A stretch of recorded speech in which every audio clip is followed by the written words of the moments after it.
Hi, and welcome to this edition of Fresh Hope for Mental Health. Our mission here at Fresh Hope for Mental Health is to empower you to live well in spite of your mental health challenge by sharing insights through interviews, practical tools for living well, encouragement, and courage for overcoming all from a Christian perspective. And now, here's your host, Pastor Brad Hafes. Hello, my friend, and welcome to Fresh Hope for Mental Health. I'm Brad Hafes, your host. Our purpose here on Fresh Hope for Mental Health is to empower you to live a faith-filled, rich, and full life in spite of having a mental health diagnosis.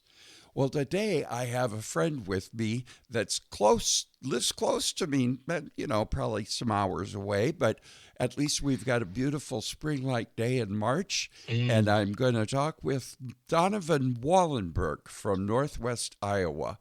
How are you today, Donavan? Oh, I'm doing wonderful. Really enjoying this sunshine today. Yeah, for sure. Well, welcome to Fresh Hope for Mental Health. I'm really glad to have you as a guest today. Why don't you tell us your story? Start wherever you Yeah. want. Tell us about Okay. No, that, your journey. yeah, that sounds good. Yeah. So I'm 45, and like you said, I'm from Northwest Iowa, a small little town I grew up in. And so I grew up in a great Christian family, a very loving father and mother. And yeah, I kind of want to start my story off in high school is really when things really started happening. Sure. So, when I was about a sophomore in high school, I was definitely a follower. I tried really hard to fit in. And with that came drinking at a very early age. And I definitely consider myself an addict. I really slipped into addiction and in a couple different ways. I really got into the party scene, and at the same time, though, I can definitely say when I was a sophomore in high school, I was part of a Christian retreat. It was called TEC, and it stood for Teens Encounter Christ. And Sure. I ended up getting involved, and I became addicted to that as well. It was a great retreat. I can say that's when I really gave my life to God, but it was kind of a false religion because I still stayed in that party life. And I think that kind of a Christian the hypocritical Christian can definitely be very destructive. People see what you're doing. And so I kind of lived that life for the first couple of years in high school, Mm. and everything really changed. My senior year, I ended up getting um, taken by the police. I got caught drinking, and it really changed things around. I was very active in things in high school. I was the captain of the wrestling team. I was in the plays, and that was all taken from me. It was really Oh, tough. boy. I ended up getting kicked off the wrestling team, and I just lost a lot. And so that was my senior year, which is supposed to be kind of the best time of your life. Sure. And a couple months later, when I turned 18, I was totally blindsided. My parents ended up getting separated, and Oh, my. I was in a family that you thought your parents were going to stay together forever. And Sure. what was really tough about the separation was I was 18 and I had a choice to make if I was going to stay in the house I grew up with my dad, or if so a little bit about my family. So I have three brothers, and then I have a little sister. I always say that my parents got sick of trying for a girl after four boys, so we adopted my little sister. She's from South Korea. Oh, And my mom and my little sister moved out, and I just couldn't stand seeing them by themselves. So that was what I decided to do, was go with my mom and my sister. And that was really tough to leave the house that I grew up in. And sure. I just really became, after all of that happened, I would really say I lost my faith, because I ended up getting kicked out of tech. Like they didn't want, I think they really saw what kind of a life I was living. And after that, I was so upset at God for so many reasons. The divorce and being kicked out of tech was really hard on me. Yeah, it was And like I a went, perfect storm. oh, absolutely. And then the drinking became even worse. You know, it was my go-to. And so by the time I graduated, I was just ready to get out of Iowa. I told my parents I'm moving to Arizona, and they said, "Well, you don't even know anybody in Arizona." And I said, "Exactly. That's why I'm Oh going my, there." yes, sure. So it was really destructive for, a teenage kid to move to Arizona. I hadn't seen much living in a small town, and I really got into some heavy drugs, and it was just not a good situation. Ended up I was a couple months from turning 21 while I was out there, and I my faith was gone. I wasn't going to church. I wasn't praying. I wasn't doing anything. But somehow, a couple months before I turned 21, I had this overwhelming feeling like I need to quit drinking at least for a while, because if I'm not even of age to drink yet, and I believe I was a full blown alcoholic at that time. So I did. It was in September of '01, which is obviously a huge date for everyone else, because only a Sure. few days after I quit drinking, September 11th happened. Oh And boy. I was just lost, Brad. I didn't know which way to turn. I was detoxing and I didn't even know what that was all about. And that was when really I started with marijuana. So I started smoking just to feel better, and I became heavily addicted to that. And I could never get really back on track after September 11th. So I did end up moving back to Iowa, and I lived with my dad. He was single at the time. And it just, it wasn't a good time for me because I had become so addicted to smoking marijuana. And really, I can say that none of the mental illness had really kicked in yet at that age. And yeah, I ended up only staying in Iowa for a few months, and then I ended up moving around a little bit. I went to Idaho for a while, and I did end up back in Northwest Iowa, and it was more or less just to kind of get things in order. And I was planning never to stay in Iowa. I didn't want to be around family, but then I met I met my wife, and Okay. boy, did things change. I didn't even realize what being in love was like, and I did. She was amazing. I was planning on leaving, but then I couldn't. She was Sure. wanting to stay in Iowa, and yeah, the first couple of years of marriage was interesting because we became pregnant right away. We had this plan that we are going to wait for a couple of years, and I love how I think God just giggles when we try to tell him the plan. Oh, sure. So so we became pregnant, and my daughter was born, and just the most amazing blessing. But at that time, my wife made it clear to me that you can't be a father and be living this lifestyle. And it's really interesting because instead of quitting, I just began lying. And I was a compulsive liar. I hid everything from my wife. And Sure.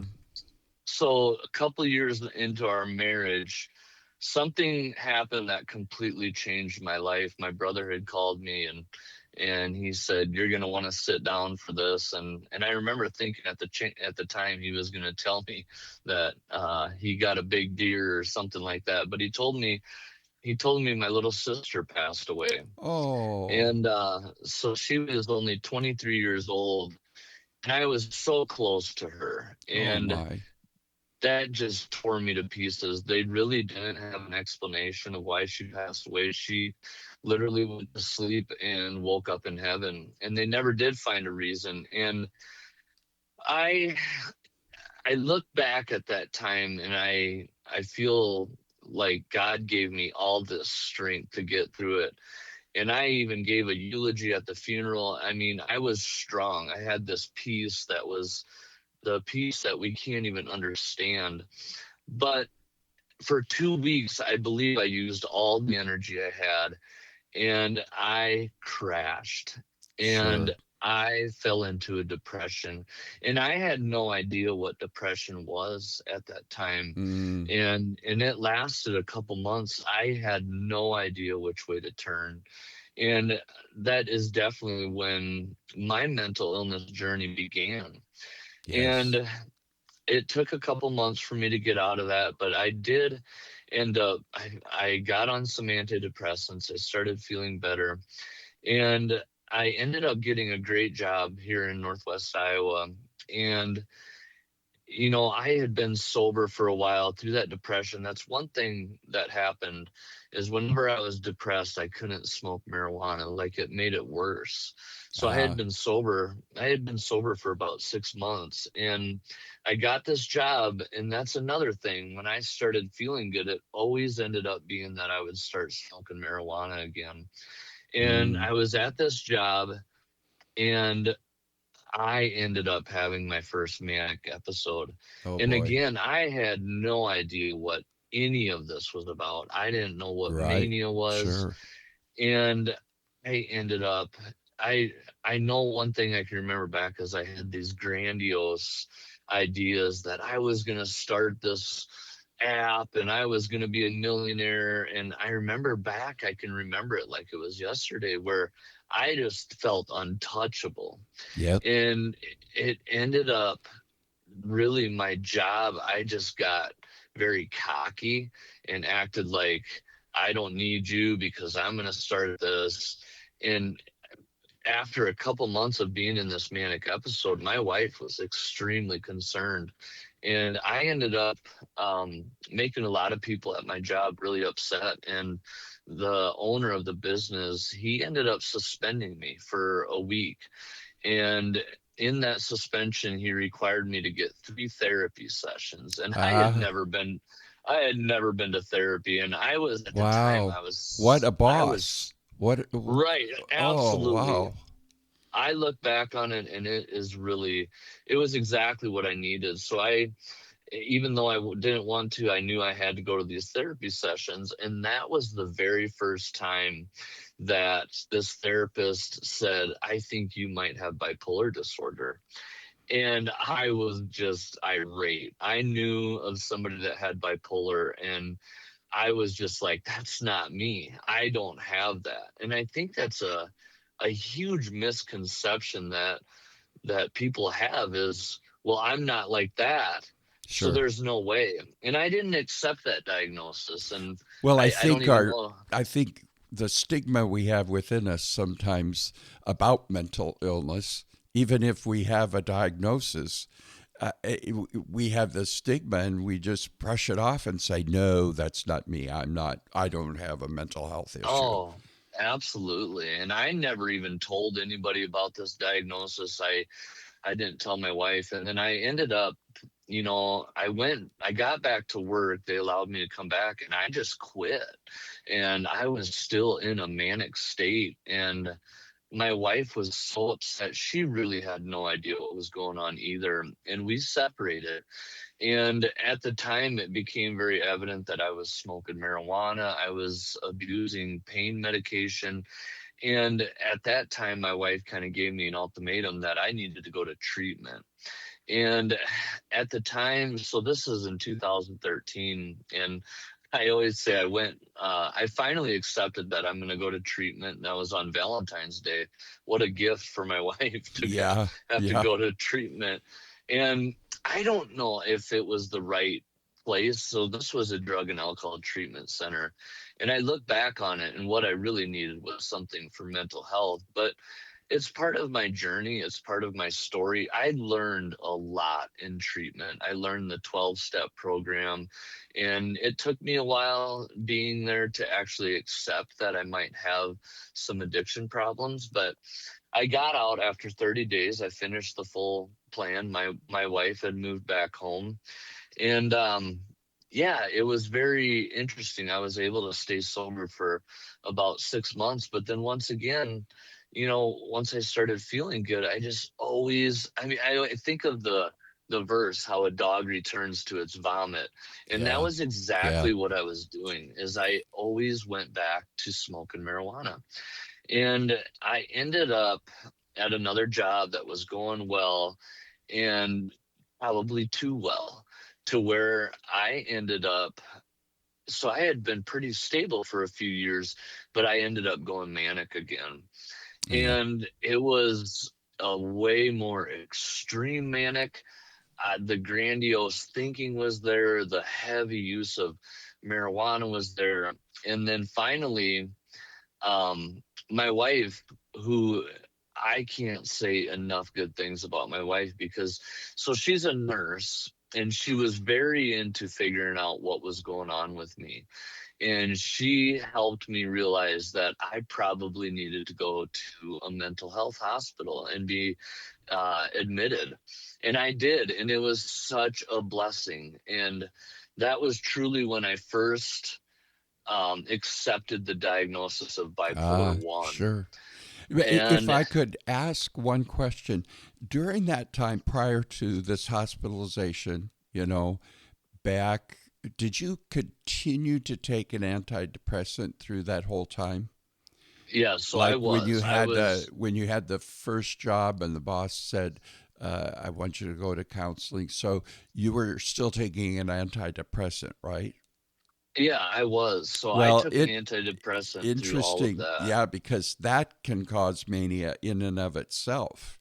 If Yeah, you have absolutely. bipolar, and you were probably using the marijuana or the pot to medicate the mania.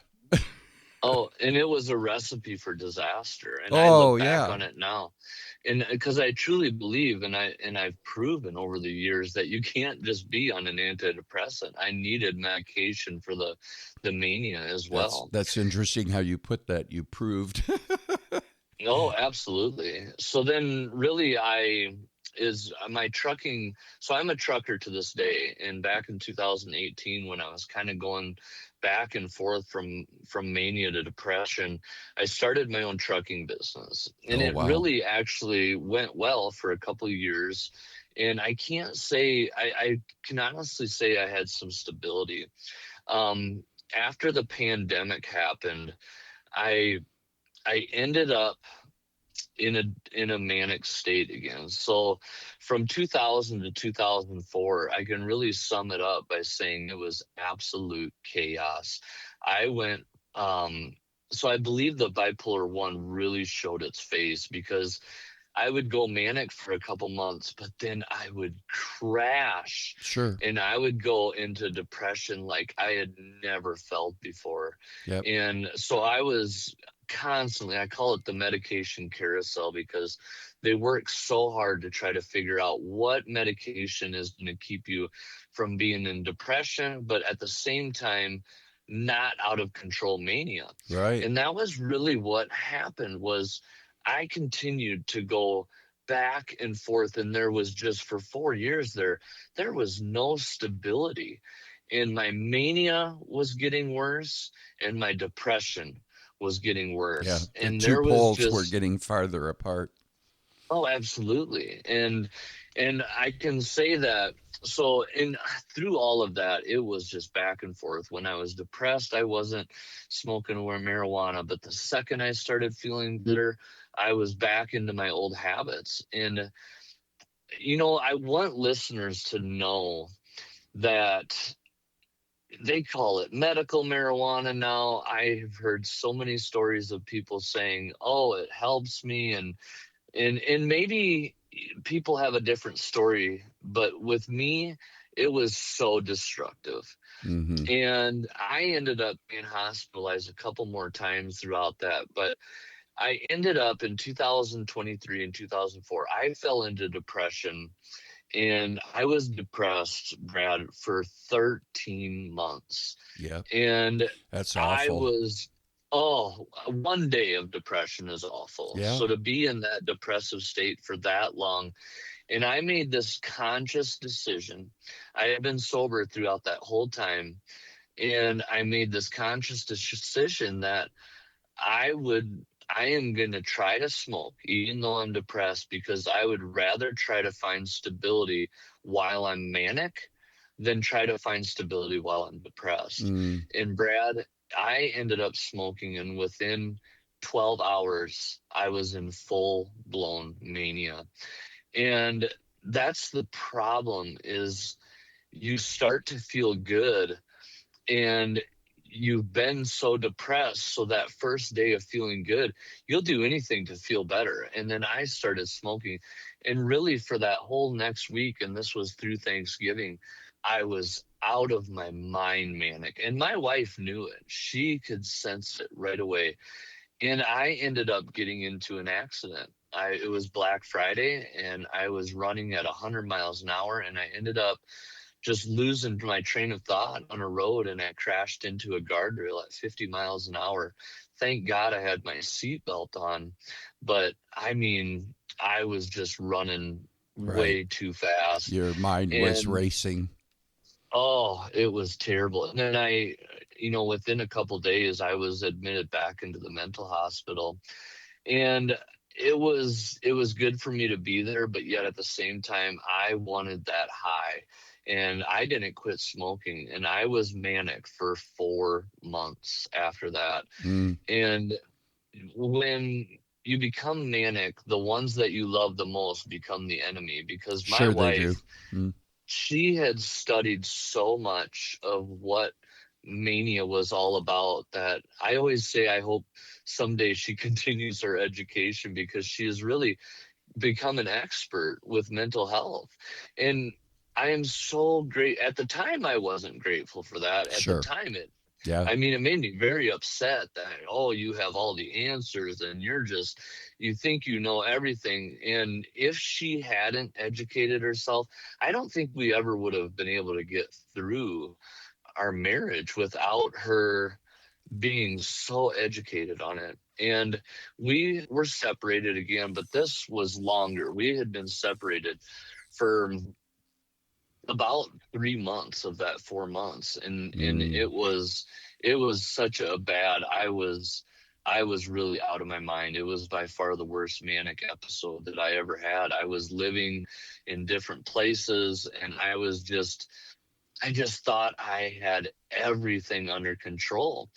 Yeah. And I was living with a friend, and it was a friend that probably wasn't a good influence on me, but Sure. yet it was almost exactly 2 years ago, March 30 of 2024. And he just said to me, you can live here as long as you want, but honestly, if you want to get your family back, you're going to have to stop smoking weed, and you're going to have to go home. Because that was my wife's ultimatum. She knew exactly what was causing my mania, and I didn't want to accept that it was the marijuana, but she knew. And Mm. she gave me that ultimatum: you're not coming home until you're sober. And it was March 30th that I had my last smoke, and I went home, and I was really upset at the time to be sober. I thought for sure that I knew exactly how to overcome this. And Pastor Brad, that was when one of the most amazing blessings I've ever been given was a psychiatrist that was also an addiction specialist. Okay, there you go. And I have been with her now for 2 years. And when I first went to see her, I had the mindset that I'm going to eventually start smoking again. That's what makes me feel better, that it's not harmful. And when I saw this psychiatrist, I have to laugh now, because when you get your vitals done and your blood pressure, she also gave me a drug test. And man, I Uh-oh. was not I was not happy. I was thinking, who do you think you are? You're Sure. my doctor. You're not my addiction specialist. And I spent a lot of time trying to convince her that I'm going to eventually smoke again. And she spent a lot of time explaining to me that it might be the marijuana that's causing the mania, which is also causing the depression. And I stayed sober because I wanted to kind of see if that was true. And it really took me that first year to realize, and I had been sober for a year, which was just amazing. That was the longest I'd ever gone. Wow. And in that time, a huge part of my story as well is Celebrate Recovery. I don't know if you're Sure. familiar with Oh, no. Celebrate Recovery. Yes, absolutely. Great, So great thing. yeah, I ended up getting in there and it was such a blessing. I look back now and I really believe between the psychiatrist that was an addiction specialist and the Celebrate Recovery and relearning the 12 steps, but even with Celebrate Recovery, you learn the 8 principles. Yes. Yeah. And that first step is admitting that my life has become unmanageable, and that speaks volumes to what and where I was. Is Sure. I was not managing life at all whatsoever.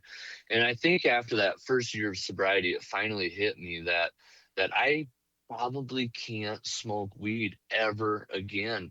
And I was starting to accept that. God really blessed me with peace of mind. And now I am so excited to tell you, Brad, that March 30 this month, I will get my 2-year chip. Wonderful.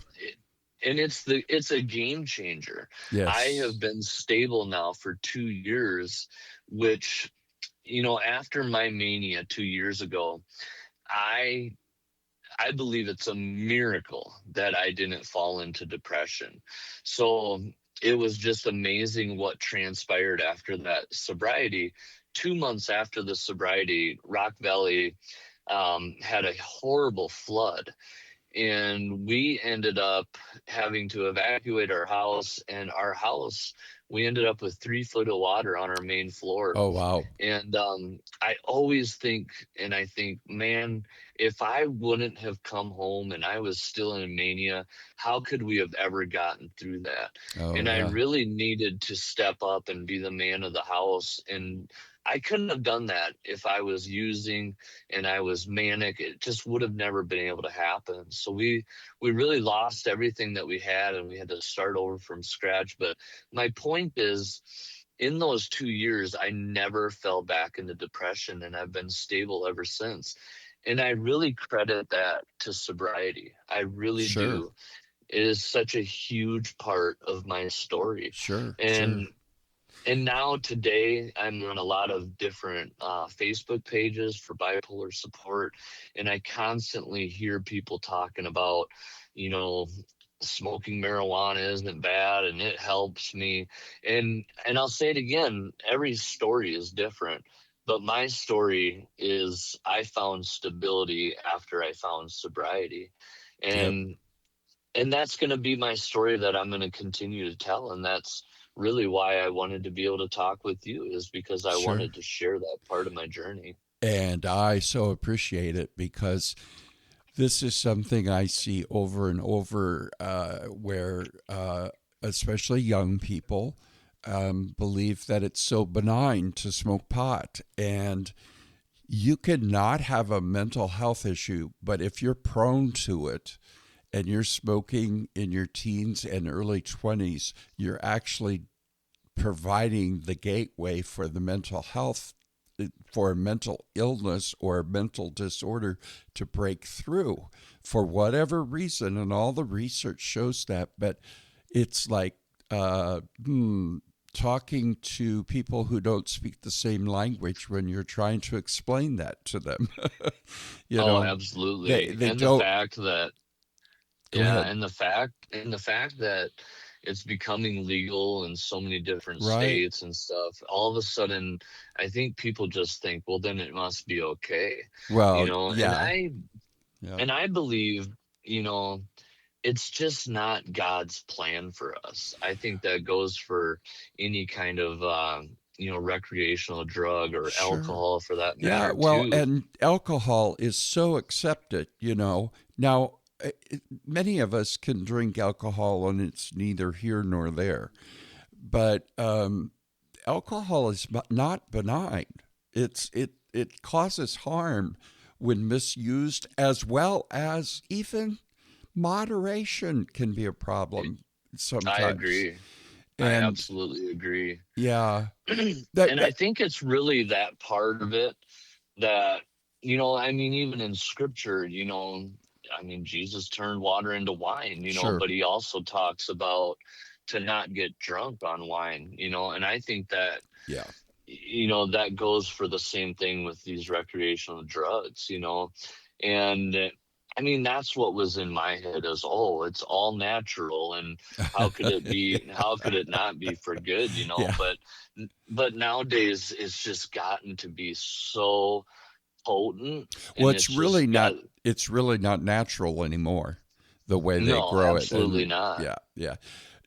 It's kind of like, for instance, for me, I can open a bottle of wine, have and if I'm going to drink wine, it's probably going to be a dark red Cabernet or whatever. Ooh, And yeah, yeah. I'll drink it with dinner or whatever, but I don't have a second glass. I don't, you know, and that bottle will sit in our kitchen, and the next time I think about having one, it's bad already. So I don't even open the Yeah. bottle of wine because it's a waste.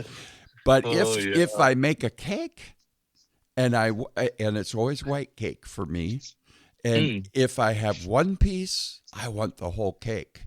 And that cake doesn't sit for 2 days, you know. yeah, right, It yeah. doesn't rot in our kitchen ever. I never Yeah. throw any white cake away.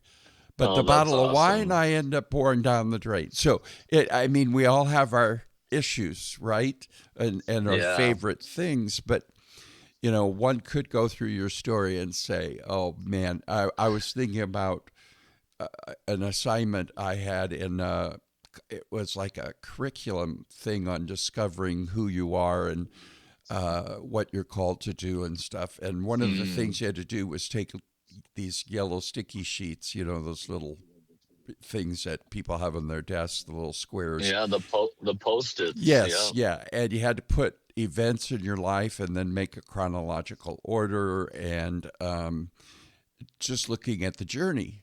And as you laid out your journey, one could go through there and say, okay, this happened.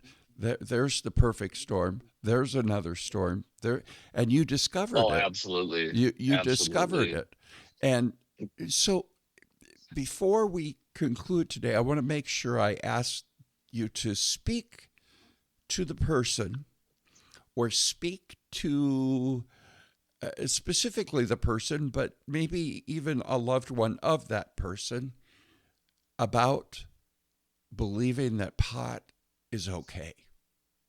Yeah, absolutely. I believe when I look back and the back and forth from no stability, I just truly believe that when you're altering your mind one way or another, whether it be alcohol or drugs, you know, it's not what God has intended for us. And I want to share a verse that was so powerful to me, and that's Second Corinthians 12 verses 9 and 10.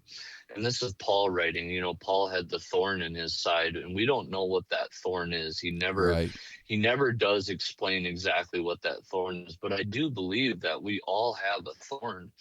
And so that verse starts by saying, "But he said to me," and this is Jesus speaking, "My grace is sufficient for you, for my power is made perfect in weakness." And then Paul goes on to say, "Therefore, I will boast all the more gladly about my weaknesses, so that Christ's power may rest on me. And that is why, for Christ's sake, I delight in weaknesses, in insults, in hardships, in persecutions, and in difficulties. For when I am weak, then I am strong."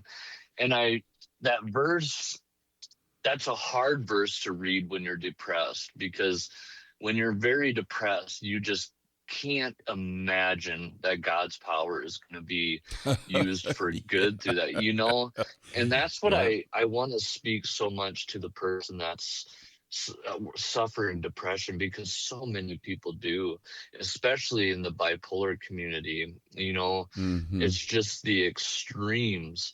And you know I want to definitely let people know that you have to reach out. And that's the beauty of Celebrate Recovery, is it's not just about addiction, but half the people that are in the group that I'm in, and I look at them as family, they're there for, the mental illness side of things. And, you know, I look back on the years of going back and forth.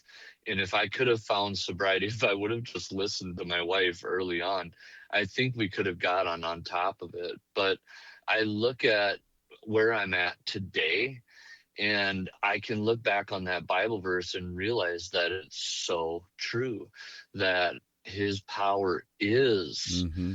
the most when we're in our weaknesses. And yeah, it's just, everybody's story is different, and I can't convince anybody that they need to do the same thing. But I am a living proof that sobriety, my stability didn't come until I finally found sobriety. And now I am just thriving. I have so my kids, I have 3 kids now, and my Ah, daughter's a senior, and she is absolutely amazing. She had to see some of my worst days, and through that weakness, I look at what she is today and her relationship with God. Man, I couldn't even imagine having that strong of a faith when I was a senior in high yeah. school. Isn't that And something?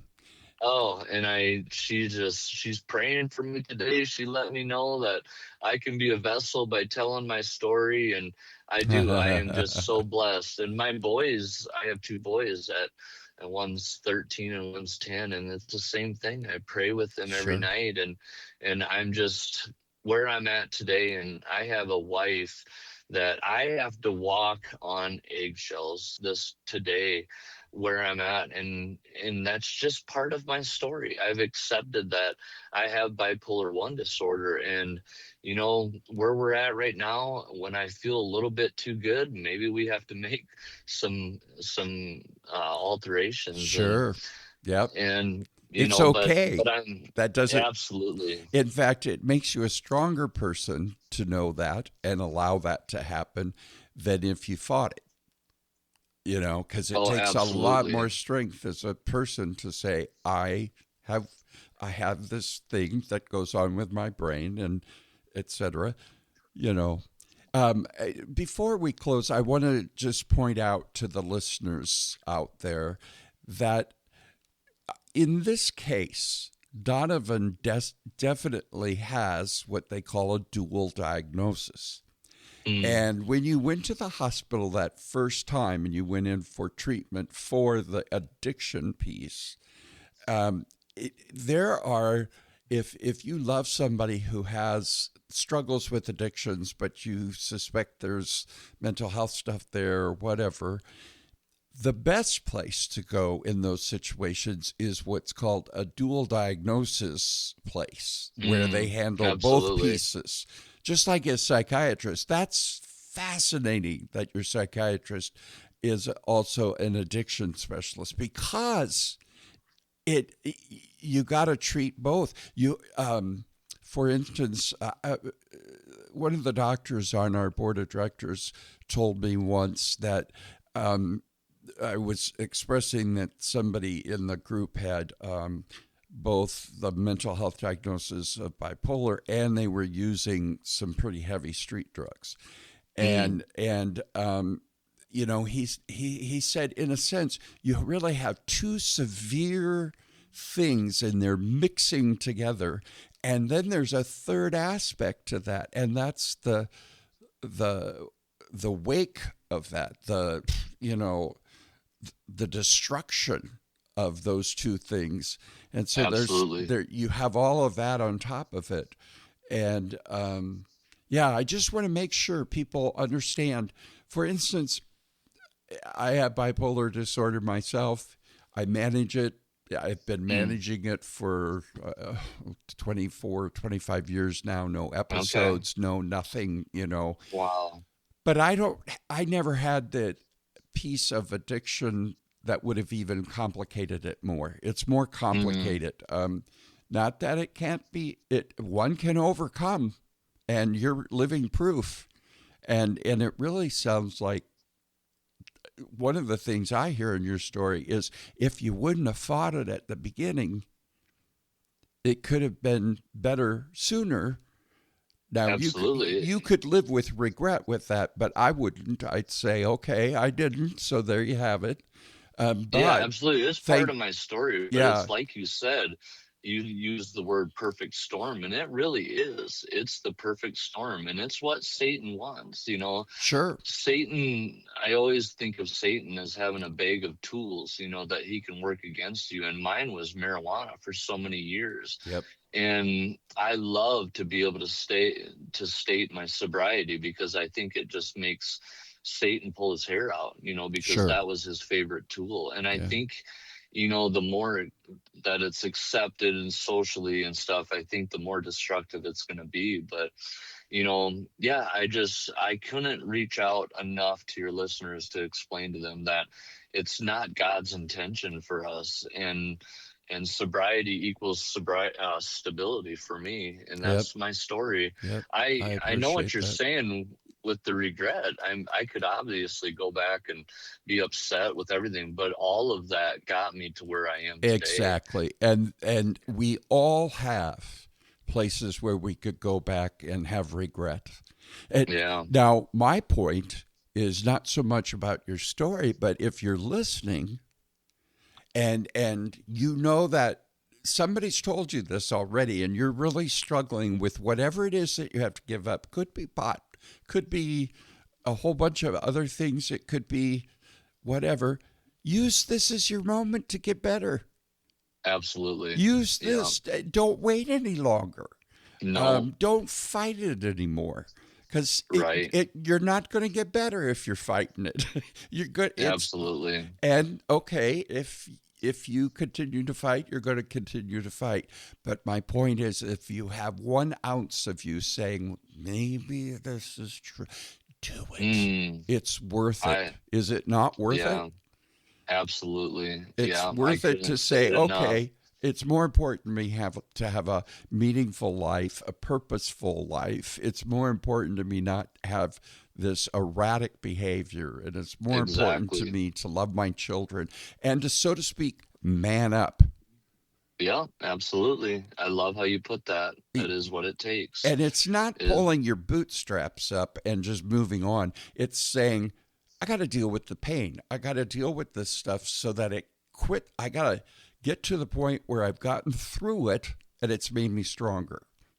yeah, you know? absolutely. It can be your cancer, and that's what I always say is it isn't cancer, it's not something that, you know, what I have to deal with today isn't deadly, but yet it could be, Oh, sure. but If you it don't treat takes, it and take care of it, if you absolutely. don't do what you need to do to stay stable, it can be more than just deadly, Well, Absolutely. I Yeah, mean, I no, would it can't. definitely You could recommend. you could lose your salvation. I mean, you could end up in Right. hell because of it. Yeah, right. Absolutely. So, Yeah, and I really want to encourage people to find some kind of group. I don't know if Celebrate Recovery is everywhere, but oh yeah, there's yeah, groups out there in church and whatnot, and to learn the 8 principles. Like in the 8 principles, it also talks about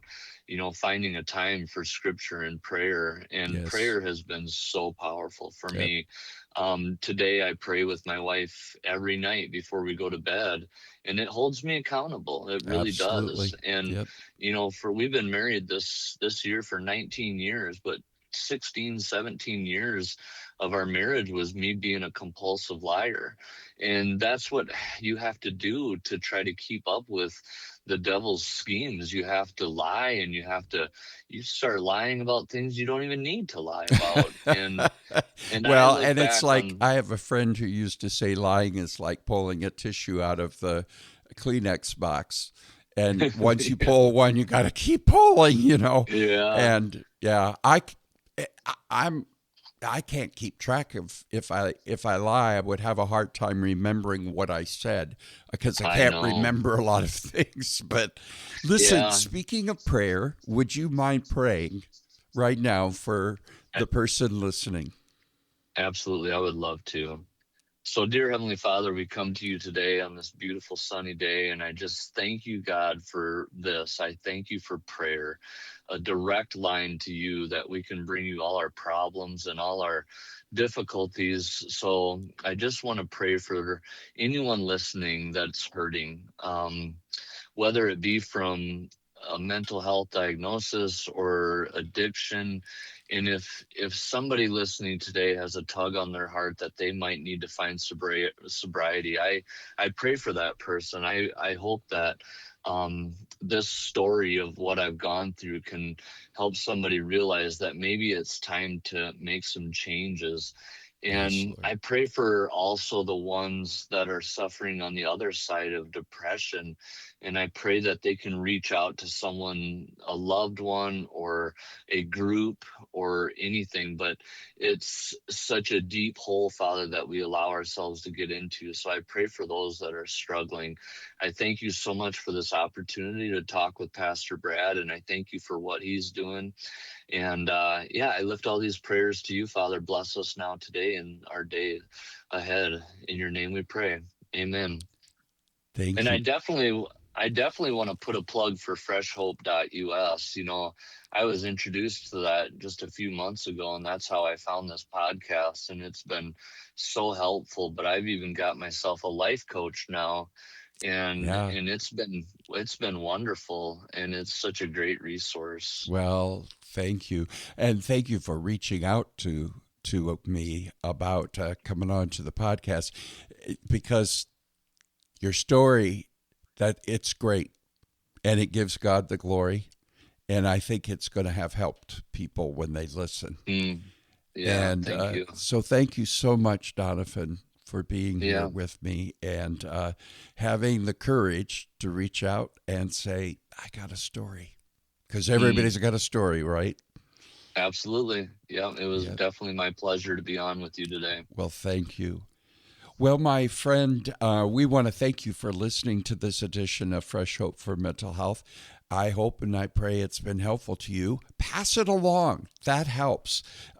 Because when you pass it along to somebody you think could be encouraged by it, could be helped by it, that's a great thing for them. And it helps us. It helps get the word out.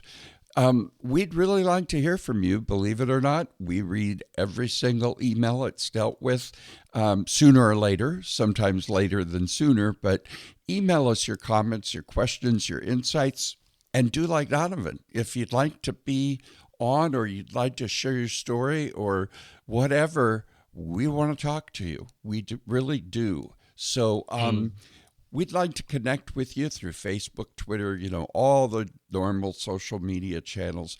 And we do have a YouTube channel. We have a number of insightful videos and links to the channel on our website. Again, our website is freshhope.us. We have groups all over the world, actually, in 35 different countries and at this point.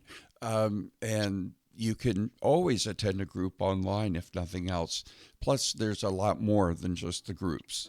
So be sure to tell your friends about this program. And until the next time, may the Lord fill you with His hope, fresh and new daily.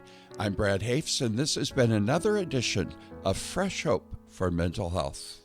You've been listening to Fresh Hope for Mental Health. If you have an opportunity, please review, share, and subscribe to the Fresh Hope for Mental Health podcast on iTunes or on the service that you use. We encourage you to share our podcast on social media with your friends and family. Previous podcasts of Fresh Hope for Mental Health can be found at freshhopeformentalhealth.com, iHeartRadio, Stitcher Radio, and iTunes. Fresh Hope is one of the leading networks of faith-based peer support groups internationally. For more information about Fresh Hope, go to freshhope.us.